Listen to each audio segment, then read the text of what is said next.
Hello, જય શ્રી કૃષ્ણ, જય સ્વામિનારાયણ. જય શ્રી કૃષ્ણ, જય સ્વામિનારાયણ. શું છે આજનું બપોરનું લંચ?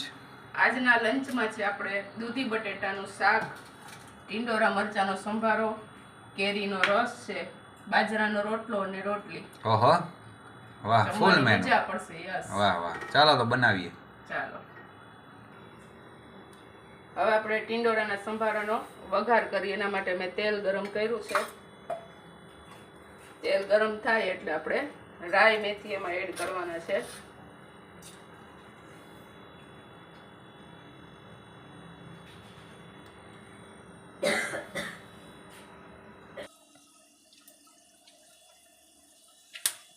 હવે રાઈ મેથી સરસ કકડી ગયા છે એટલે આપણે એમાં ટીંડોળા એડ કરીએ.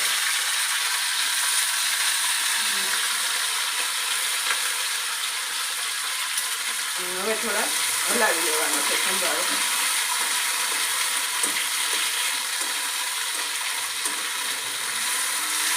મેથીનો વઘાર કર્યો એટલે મેથીની મસ્ત સુગંધ આવી રહી છે. હવે આપણા ટીંડોળા જો તમે જોવો તો સરસ ચડવા માંડ્યા છે. આપણે જોઈ લેવાનું કે આવી રીતે પીસ થઈ જાય છે તો ટીંડોળા રેડી છે. હવે આપણે એમાં મરચાં અને કેરીની કટકી ઉમેરીએ. ખટાશના હિસાબે ફટાફટ ટીંડોળા ચડે નહીં એટલે આપણે ખટાશ થોડીક મોડી એડ કરવાની. અને મરચાં નાખ્યા, કેરીની કટકી નાખી અને એને હલાવતા રહેવાનું છે થોડી વાર માટે.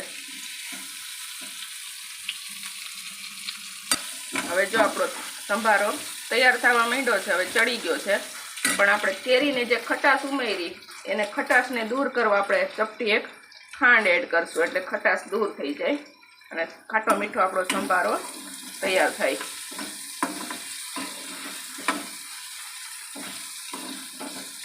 હવે તમે જો આપણો સંભારો બનીને સરસ રેડી થઈ ગયો છે. હવે એને બાઉલમાં કાઢી લઈએ અને ગેસની ફ્લેમ ઓફ કરી દઈએ.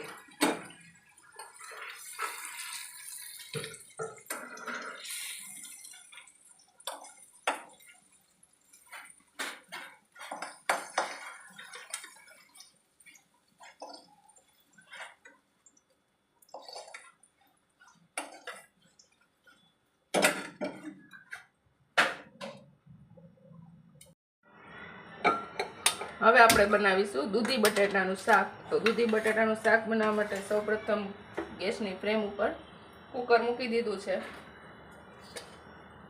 હવે તેલ એડ કરીએ.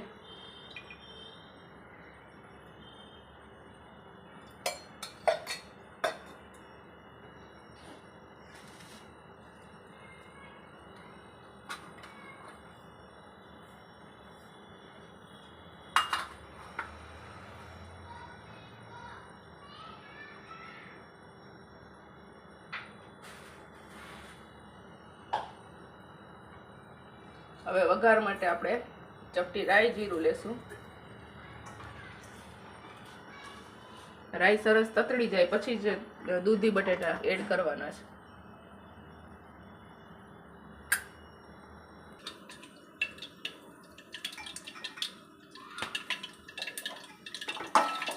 હવે આપણે દૂધી અને બટેટા તેલમાં એડ કરશું અને ગેસની ફ્લેમ લો કરી નાખશું.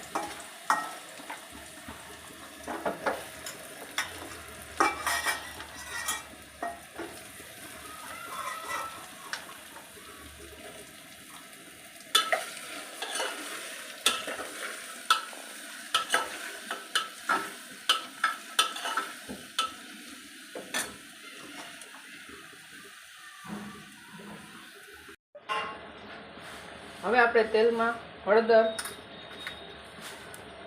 હવે આપણે શાકમાં હળદર એડ કરીશું, સ્વાદ મુજબ મીઠું એડ કરશું, લસણની ચટણી એડ કરશું, આપણે લાલ મરચું અને આ ઝીણા બારીક સમારેલા ટમેટા એડ કરીએ. હવે બધું સાથે મિક્સ કરવાનું છે.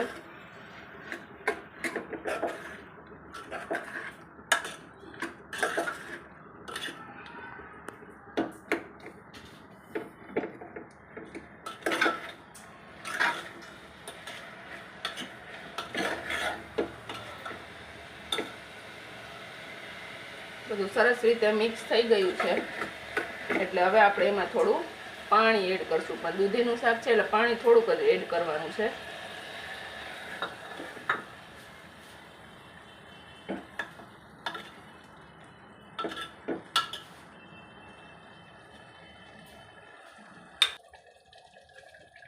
હવે શાક જો સરસ ઉકળવા માંડ્યું છે એટલે હવે આપણે કુકરનું ઢાંકણું બંધ કરી દઈ અને 4-5 સીટી સુધી થવા દેશું એટલે શાક સરસ બફાઈને તૈયાર થઈ જાય. વાહ, સરસ મજાની ફુલકા રોટલી બની રહી છે. બરાબર ને કાજલ? હા. અને શાક તૈયાર થઈ ગયું લાગે છે કુકરમાં. તૈયાર થઈ ગયું. શાક બતાવું ચાલો તમને. હા, બતાવો. ચટાકેદાર શાક, સ્વાદિષ્ટ. રોટલી જુઓ તમે. મસ્ત ફુલકા રોટલી બને છે. રોટલી બને. રસ આરે જમવાની મજા આવે.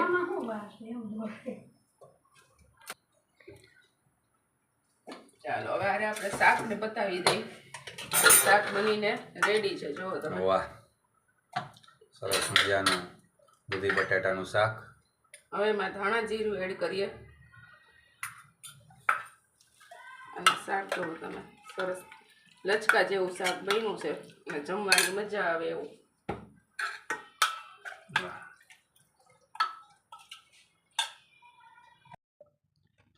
હાલો, રોજની જેમ ભગવાનનો થાળ તૈયાર થાય છે. દૂધી બટાટાનું શાક,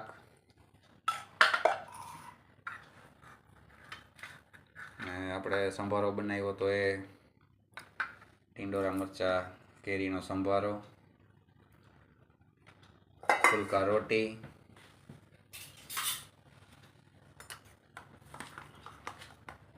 અને સ્વીટમાં જે કેરીનો રસ, પાપડ છે,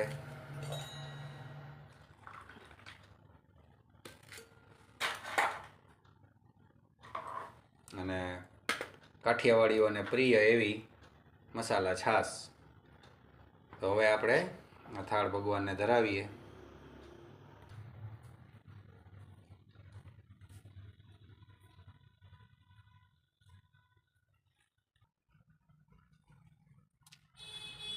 ભગવાનને થાળ ધરાવીએ છીએ.